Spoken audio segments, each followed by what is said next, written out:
Now this video is going to be a field gear slash first aid video. Now I'm showing you here a tourniquet, a CAT tourniquet, combat application tourniquet. There is a huge push, and has been for years, that in the militia you should be carrying multiple CAT tourniquets, that you should have at least 2 on your body armor along with at least 1 in an IFAC, and we're talking like obscene numbers of tourniquets some people are recommending. Now, I want to point out the reason people are saying you should have multiple tourniquets like that is because of Iraq. This all goes back to there. What was happening in Iraq, we seen a huge amount of IEDs being employed. And in some of those IEDs, we were seeing multiple traumatic amputations. So you could lose 1 limb, you could lose all 4 limbs. And you know what? It's been that way in combat for generations. So the push became in the military is that everyone should carry multiple tourniquets. Well, when we came back from the desert, a lot of guys carried that same recommendation with them into the militia movement. So that's why we still see this push for everyone should carry multiple tourniquets.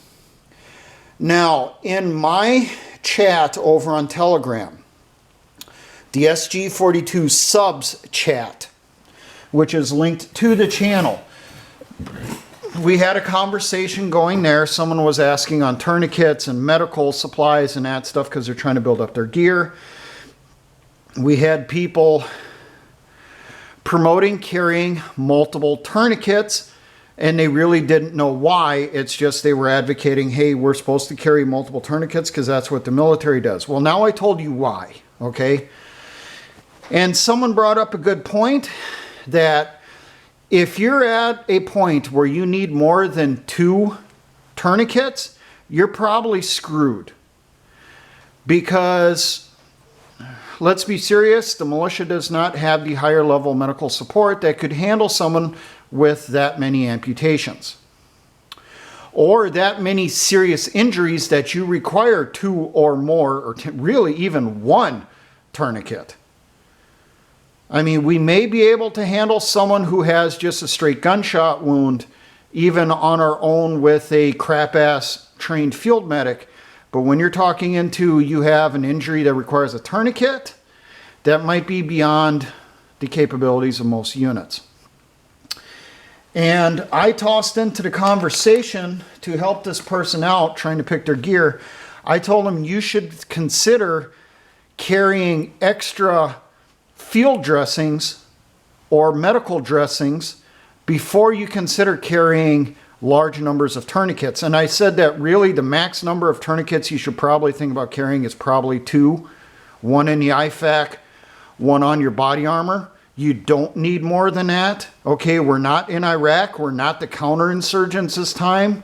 We're potentially going to be the insurgents. You know, the ones putting out the IEDs, not the ones constantly getting blown up by the IEDs. And I brought up that when I was in the desert and when I served overseas in places like Korea, my minimum was 2 field dressings. And this is before even the IFAC came out. Now, my reasoning on this was, if I'm going to get shot, I'm either going to get shot more than once, or more than likely, I'm not just going to have an entrance wound, I'm going to have an exit wound. You got to bandage both. So I told him, carry more field dressings than you do tourniquets. And that's what I did in the desert when I was there. I carried 2. I had 1 that was up on my shoulder of my LBV. And I had another one that was in that first aid / compass pouch that was on my hip. that was in a location that anyone could see it and I could grab it quickly and easily. So that if I needed to, I could apply it to myself, or whoever was providing first aid to me could see it and apply it. And even after we got these, I still carried the 2 field dressings, and I had the compression dressing inside an IFAC. So how many field dressings should you carry? Really, that's going to be up to you and what you can realistically handle. Can't talk. Even if you're running an IFAC, you're probably only going to have 1, maybe 2 compression dressings inside. It would not be frowned upon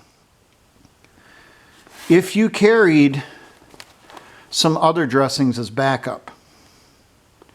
Somewhere noticeable on your gear that someone can find right away. Because as I said, you're not just going to have an entrance wound, you're going to have an exit wound also, especially if you're going with nothing but the plate carrier and that little itty bitty plate that only covers your vital areas. Well, guess what? You're not necessarily going to get hit only in that plate carrier. That round could go right next to it. And when it goes right next to it, it's going to come through one side, enter one side of you, and it's definitely going out the back. And when it goes out the back, it's going to leave a huge fucking hole there. Because that's what modern rounds used by the military are designed to do. Not just create the small little hole going through, it's to create a giant fucking hole as it exits.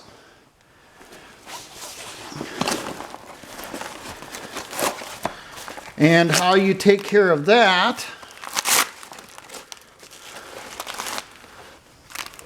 that's where this type of stuff comes into play. Your roll gauze.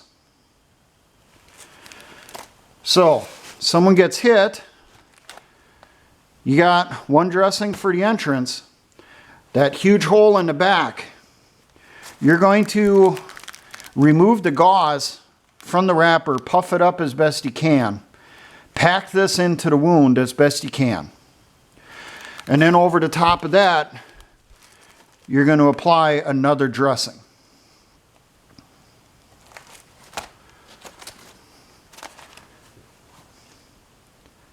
So at a minimum, you want to carry 2 dressings, minimum. Either 2 compression dressings, 2 field dressings,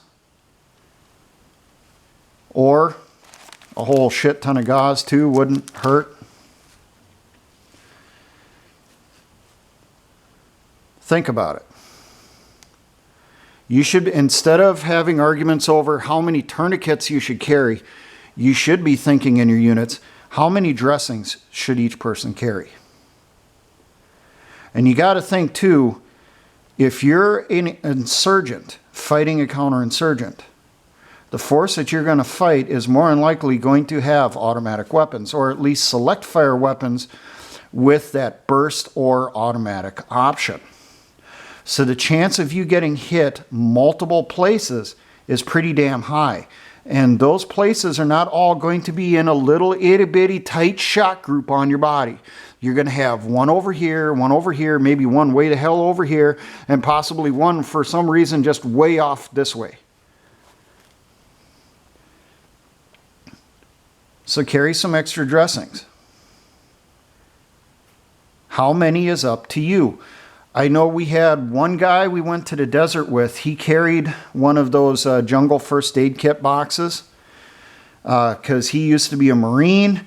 That's what he carried when he was in the Marine Corps. And I swear to God, he had like 6 field dressings he packed inside that son of a bitch. So he had not just the one field dressing up on his shoulder. He had that box filled with nothing but field dressings on him also. If not for use on him, for use on his soldiers. Something to think about. Carry more field dressings than you carry tourniquets. How many? Minimum of 2. Because you're going to have at least one entrance and one exit wound if you're shot. And I would consider people should maybe think about that maybe you should have your people carry a abdominal dressing also. The really large dressings. Maybe carry one of those in your assault pack near the top or on a pouch on the outside. And then have that standardized in your units that you know where it's at. So if the person gets that messed up, you know, hey, he's got an abdominal dressing here. I can see he's got 2 tourniquets here, or the 2 field dressings here, and I know he's got an IFAC over on this side because that's the standard in the unit where it's at. Things for you to consider. Now, for all my engineer brothers in the Patriot and militia movements, always remember, essayons.